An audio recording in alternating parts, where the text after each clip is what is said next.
Welcome to the RSP's Reads, Listens, Views. I'm Matt Waldman with the Rookie Scouting Portfolio. This is my opportunity to share with my YouTube followers what is available to read and consume at the Rookie Scouting Portfolio website, www.mattwaldmanrsp.com.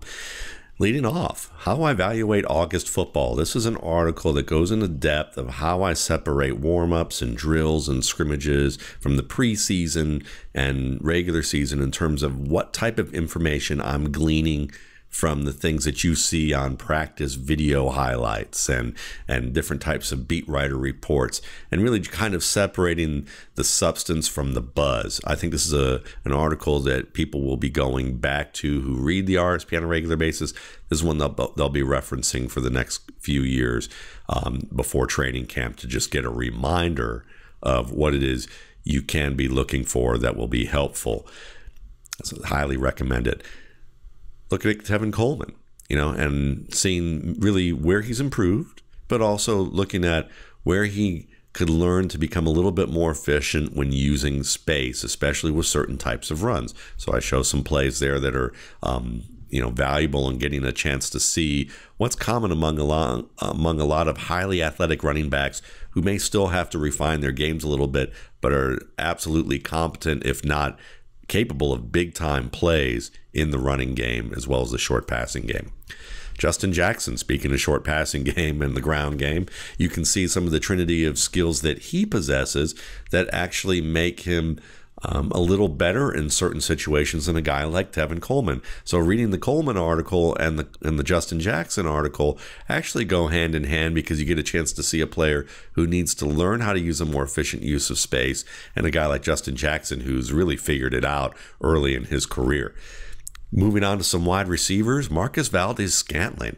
We show a series of moves that he made to win on this route against the Los Angeles Rams. I know that NFL.com's Brian Baldinger did a piece that featured this a while back, but I go into greater depth to talk about how the movements work together, really why a stick, a dip, and a rip work so well together against a defensive back, and why it's not so much about whether a receiver has a lot of moves, but whether he knows how to use those moves in the right context that separates him from being a good college player to being a good NFL receiver.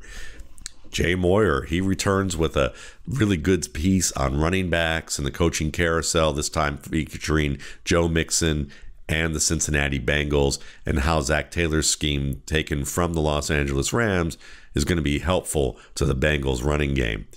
And then we take a look at two receivers from the Panthers. Moving on from the Bengals, we go to the Panthers, and you see two routes in the same game, one from Curtis Samuel, one from DJ Moore, and I show you the importance of having a flat break and keeping your feet on the ground as the ball is arriving, when you can catch the ball with your feet on the ground. And one of these players does this well, one of them doesn't, and you can see the difference in yards after the catch because of these techniques.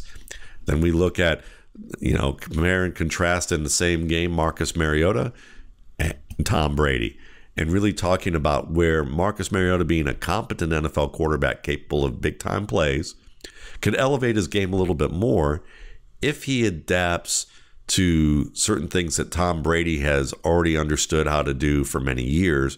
And because if you look at their games, they're actually very similar types of thinkers in how they approach the game. It's just that Brady's more advanced, and I show you where he's more advanced. Moving forward, we already talked about that, which is I'd definitely give it a read. But looking on to JuJu Smith-Schuster, listen, when you watch his game, and when you're scouting players, what you want to see are players who can piece things together in a way where it's always very fluid. And we're going to break down why JuJu Smith-Schuster is so fluid. What separates Travis Kelce from humans at the tight end position? Man, there's a number of things, but you're going to see one of them is the range in which he can move his body, and then also the toughness that he shows in addition to that. And then we're going to look at a guy who might very well turn into one of the next great tight ends in this league, and that's TJ Hockenson, and I give you a sample of my scouting report and why I graded him so highly. Speaking of a player who's kind of under the radar but showing scouting reports, with Odell Beckham gone, with Corey Coleman hurt, with Sterling Shepard dealing with a thumb injury. Reggie White's getting more play in camp, and he's taking advantage of it. Take a look at his scouting report and why. And actually, he was a player that I talked about in BigBlueReview.com as the player that the Giants might look to late in the draft, and they ended up signing him as a free agent. Jalen Reagor, very nice athletic receiver. We're going to talk about how well he sells the post, and you get a chance to see some of the nuances with his game in terms of how to set up defenders and what type of body movements are important to being able to do so.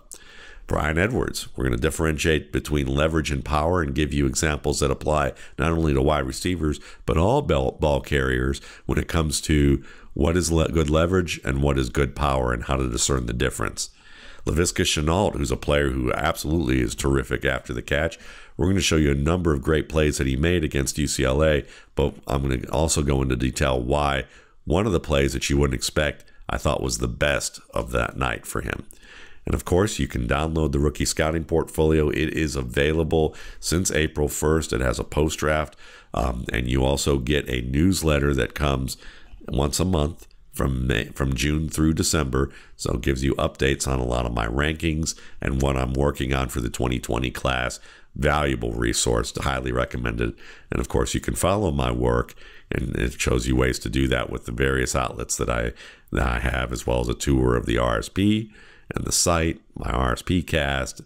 You already know about my YouTube channel. Thanks again for subscribing to it, and I hope you guys have a great weekend.